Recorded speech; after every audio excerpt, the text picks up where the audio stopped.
Shlomo Azulai's wasn't the only hospital hit by Hezbollah's Katyushas. More than 100 rockets hit in and around hospitals during Hezbollah's barrage. I was seeing a client in Bnei Zion Hospital here in Haifa, and suddenly in the middle of our session, I heard a loud boom. We went to the main corridor area where people were already starting to go down the stairs to the bomb shelter in the hospital. You had mothers with babies that had been born a few minutes earlier, holding their babies and being helped down the stairs by other patients. These were people who live in the equivalent of San Francisco. And all of a sudden, every day, their city is under attack. People are being killed. People are being wounded. They don't know from one moment to the next that their own home will still be standing when they come home from work. פתאום אני שומעת אזעקה. באותו רגע חשבתי איך אני לא אספיק להגיע למקלט. אני נכנסתי לשירותים, ישבתי שם. ואיך שאני יושבת, אז אני שומעת את הבום, וזה התפוצץ לי בתוך הדירה ממש. כל התקרה וזה של האמבטיה, הכל נפל עליי. והייתי קבורה עד הצוואר. הכל הלך, לא נשאר כלום. יצאתי ממש ערומה מהבית, בלי כלום. As a father, you feel this responsibility toward your family. You have to protect your wife and your children from any harm. My baby, she was 2 days old. I wanted to lie down, nurse my baby. I didn't feel like I had a safe place to go. We have 7 children. We have a daughter who's 11 who is in a wheelchair. She has cerebral palsy. And we didn't know what we were going to do. It was unnerving because if I had to run, that means that I have to pick up my daughter, put her up over my shoulders, and go.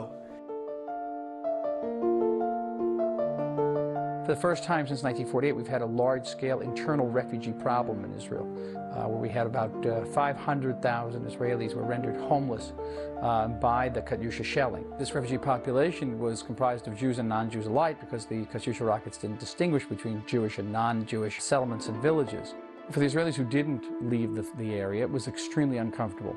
I spent all of one night in a bomb shelter during a Katyusha rocket attack. You're in this very stuffy, airless shelters with many people. It is not a pleasant experience, and these people were in these shelters for over 4 weeks. הכל משתנה בן רגע, אין לך כלום. כל מה שהיה לך לפני כמה דקות, הכל נעלם. אין לך אוכל, כי צריך להביא לך אוכל, ואתה נמצא במקלט, כלוא, נמצא בתוך מקום סגור, ואתה חרד, אתה פוחד, אתה לא יודע מה יהיה בעוד רגע, אתה לא יכול ללכת להתקלח, אתה פוחד שם במיטה שלך. הכל השתנה בן רגע. קטיושה אחת הרסה לנו את הכל. At any given moment, if you were anywhere in the north of Israel, you could be killed. Because this was a war in which the civilians bore the brunt, not the soldiers, where the civilians were really the ones under the most massive fire.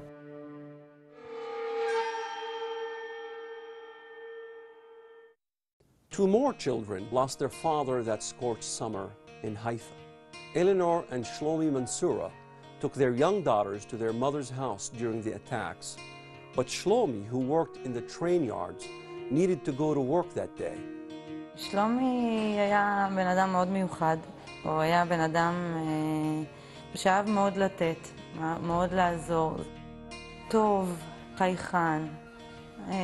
נורא קשה לדבר עליו ככה.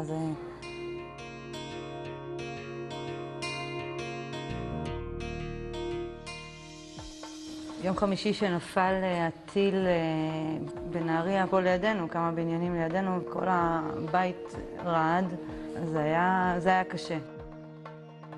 חמתי אמרה לי ששישי שבת רוצה שאנחנו נלך לבית מלון, קצת להירגע. טיילנו קצת, בילינו קצת עם הילדות, וזה היה סוף שבוע כנראה הכי חשוב בחיים. ביום ראשון קמנו בבוקר, הכנתי לו את הארוחת בוקר שלו, והוא הלך לעבודה. משהו קצת היה שונה, כי בדרך כלל שהוא הולך לעבודה בשעה 5, אז אני ישנה בשעה הזאת. ופה הייתי ערה, וממש זה היה חיבוק כזה כמו של פרידה.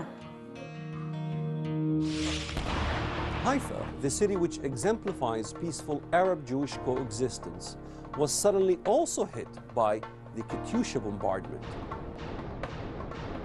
תיארתי לעצמי שבכלל זה הגיע לחיפה.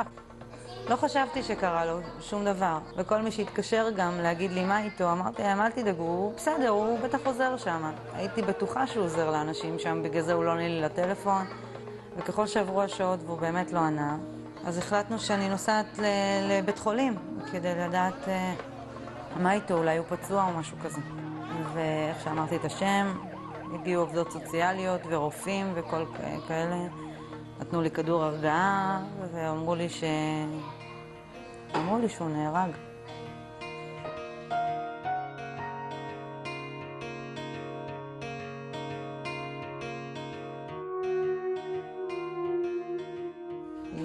זה לא נראה לי שאנחנו לא מעכלים את זה, אני לא מעכלת את זה שזהו, זה לנצח.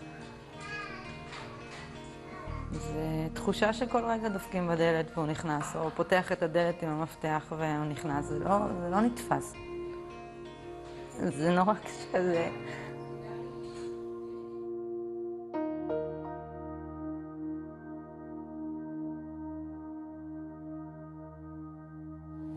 זה בן אדם שאני לא חושבת שיש בעוד בן אדם כזה.